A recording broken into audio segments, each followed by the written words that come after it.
c'est-à-dire l'empêcher d'atteindre son plein potentiel ou ses pleines capacités.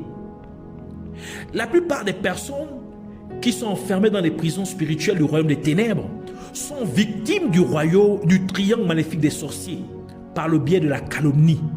La plupart de ces prisonniers sont des personnes que Satan cherchait à détruire, mais il ne réussissait point. C'est pourquoi le royaume des ténèbres a utilisé le triangle maléfique des sorciers par le biais de la calomnie pour emprisonner ces personnes. La calomnie est une prison en soi, car le royaume des ténèbres utilisera votre personnalité négativement. Ce qui signifie qu'ils diront du mal contre les différents rôles que vous jouez dans la société humaine. Cela signifie que le royaume des ténèbres tentera d'abord de vous détruire physiquement en planifiant contre vous par la sorcellerie, des malédictions, des entraves, des maladies, des accidents et même la mort, et même votre mort physique, et ainsi de suite. Si toutes ces attaques physiques sataniques échouent, surtout s'ils trouvent l'onction de Dieu sur vous, alors le royaume des ténèbres changera de stratégie et ils vont déployer le triangle maléfique des sorciers à travers la calomnie. Par conséquent, ils s'attaqueront à votre personnalité en la diffamant, en prononçant des mensonges sur vos différents rôles dans la société humaine. Ainsi, les sorciers attaqueront d'abord votre personne. Ce sont des attaques contre votre personne physique. Si toutes leurs attaques contre votre personne physique échouent, surtout si vous portez l'onction de Dieu sur vous, alors ils attaqueront votre personnalité ou vos personnalités. Ce qui signifie qu'ils attaqueront maintenant les différents rôles que vous avez dans la société humaine. Par exemple, si vous êtes médecin, ils diront du mal de vous en tant que médecin afin qu'aucun patient ne vienne à votre cabinet médical. Si vous êtes pasteur, ils diront du mal de vous en tant que pasteur en déclarant par exemple que vous êtes un sorcier afin que les gens fuient votre église. Ainsi, afin de s'accaparer de vous ou de vous posséder, les sorciers vont coller une mauvaise image sur vos différentes personnalités afin de détruire votre réputation au sein de la société humaine. Et c'est en fait ici le vrai combat des sorciers contre chaque être humain. Par conséquent, une prison satanique consiste à souiller votre personnalité, c'est-à-dire salir votre personnalité. Il s'agit de nuire à votre réputation. C'est exactement ce que les pharisiens et les scribes essayaient de faire à Jésus-Christ lorsqu'il était physiquement sur terre. Car alors que Jésus chassait les démons des gens, ils ont déclaré que c'était par Belzébul, le chef des démons, que Jésus-Christ chassait les démons.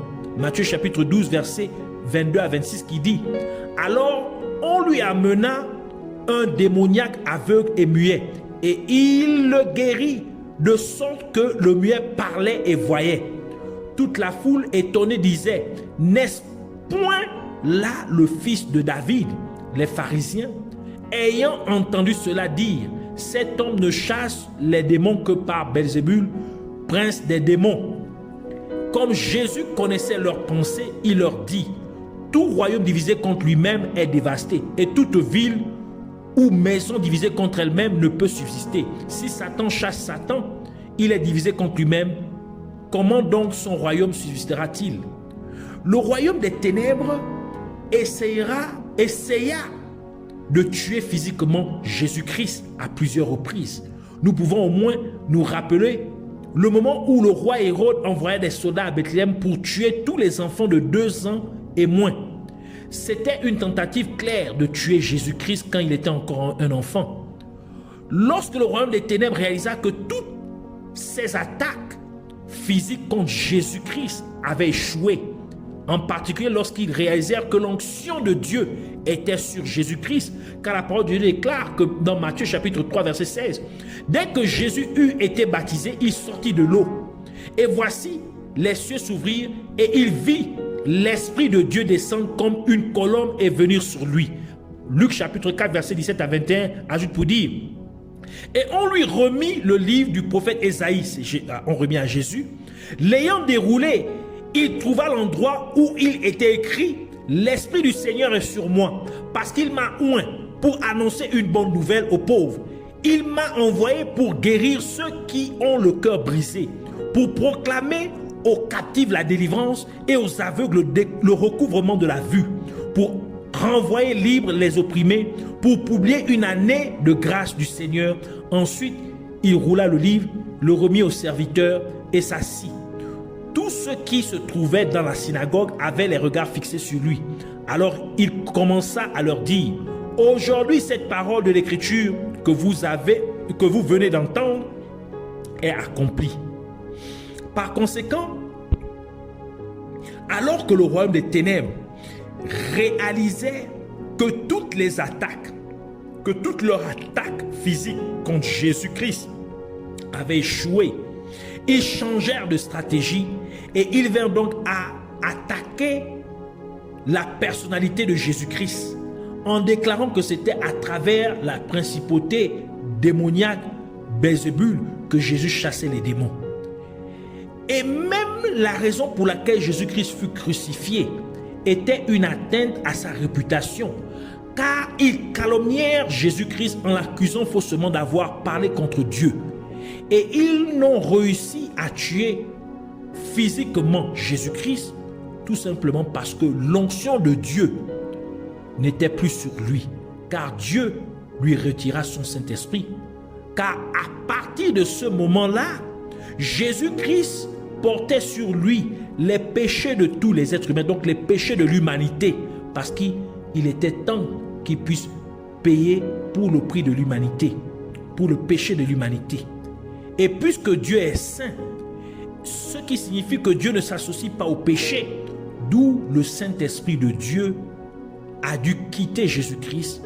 Ainsi la parole de Dieu déclare dans Matthieu chapitre 27 verset 46, et vers la 9e heure, Jésus s'écria d'une voix forte, Eli, Eli, lama sabachthani, c'est-à-dire, mon Dieu, pourquoi m'as-tu abandonné?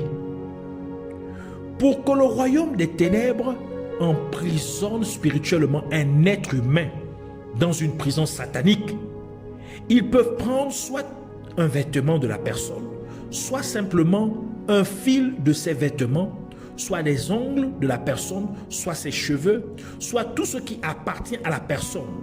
Et les sorciers emmèneront cette chose dans le 3e monde des sorciers et ils créeront à partir de cette chose particulière un double corps astral de la personne, c'est-à-dire un corps chimérique, c'est-à-dire un corps qui n'est pas réel, un corps synthétique de la personne.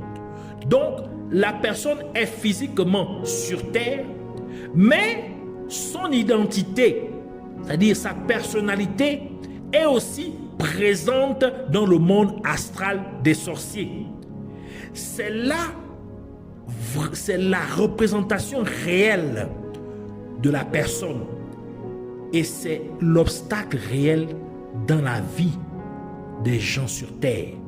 Ainsi, comme le royaume des ténèbres a emprisonné votre personnalité, vous deviendrez une personne sans valeur sur terre. Donc les gens sur terre vous mépriseront. Ils ne reconnaîtront ni n'apprécieront le potentiel que Dieu a placé en vous. C'est pourquoi la parole de Dieu dit dans Ecclésiaste chapitre 9 verset 15 à 16, il s'y trouva un homme pauvre et sage qui sauva la ville par sa sagesse. Et personne ne s'est souvenu de cet homme pauvre. Et j'ai dit, la sagesse vaut mieux que la force. Cependant, la sagesse du pauvre est méprisée et ses paroles ne sont pas écoutés. Nous avons l'exemple de Daniel, qui était innocent, mais il s'est retrouvé dans la fosse aux lions à cause de fausses accusations. En d'autres termes, à cause des calomnies. C'est pourquoi les chrétiens doivent prier intensément pour leur identité. Car les sorciers veilleront à ce que chaque être humain, sans exception, ait un domaine de sa vie ou de sa personnalité dans lequel sa réputation soit entachée ou calomniée. Les premières personnes que les sorciers utilisent dans l'église sont les prophètes. De nombreux prophètes dans l'église sont de vrais hommes de Dieu ou femmes de Dieu. Par conséquent, les sorciers feront tout ce qui est en leur pouvoir pour faire tomber le prophète dans le péché. Et parce que Dieu ne se répand pas de ses dons, donc les dons du prophète continueront à opérer bien que le prophète vive dans le péché. Et les sorciers sauront que le prophète vit dans le péché parce que la lumière de Dieu, c'est-à-dire l'auréole ou le cercle lumineux sur la tête du prophète, s'éteindra. Et par conséquent, le royaume des ténèbres pourrait maintenant retirer les dons spirituels du prophète.